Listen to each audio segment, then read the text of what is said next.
Well, it's unusual. Usually in one of these instances, there's a tit-for-tat response, and even Foreign Minister Lavrov already had put together the names of diplomats to expel. But obviously, President Putin has decided he's going to wait and deal with the next guy in just 3 or 4, just in a matter of weeks. So this is different, and he's putting his bets on President Trump. Let's go backwards just for one moment, which is to say, did you think that the response by the Obama administration was appropriate, given the intelligence that we have? Well, better some response than no response. So when I first saw the news, I thought it was appropriate, yes. And I thought it was necessary, especially given that the next president, President-elect Trump, has been so dismissive of the intelligence. I think most importantly, what the Obama administration did yesterday was to assign direct attribution with overwhelming evidence as to who did this and who interfered in our electoral process. So, would I have liked to see more? Probably so, but I was pleased with the outcome. Play this out, though.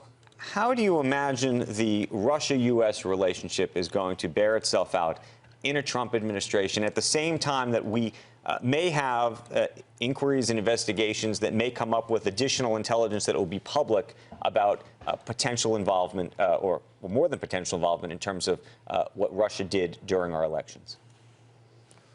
Well, first of all, I hope there will be additional information. I'm glad you raised that. This is not enough. I still have 100 different questions about what happened and how the Obama administration responded to the intelligence that they received in real time during the election. So I still think we need a bipartisan independent commission to look at this. And having said that, of course, it will complicate matters in terms of the détente that President-elect Trump has promised. But that's how it should be. I mean, this was an egregious, in my view, meddling in the sovereign affairs of the United States. We can't just think of it as a bump in the road and move on. We have to deal with it seriously, especially to begin to talk about resilience so that the next presidential election does not have these same vulnerabilities. Okay, so help us think this through. We were talking about the front page of the Wall Street Journal versus the headline of their op-ed this morning. The Wall Street Journal news story called it dramatic in terms of the response, the Obama administration's response.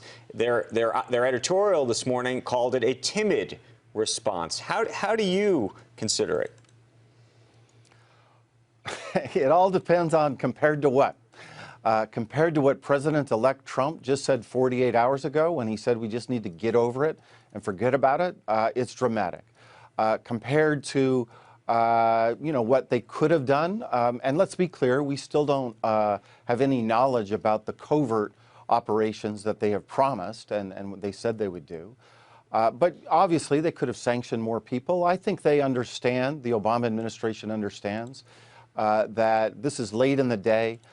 They're not going to start a cyber war just a couple of weeks before they exit the White House. But they did want to make clear that there needed to be a response and that they were attributing who did this very clearly in the people that they sanctioned.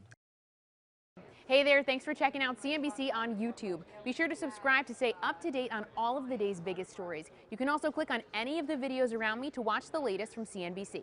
Thanks for watching.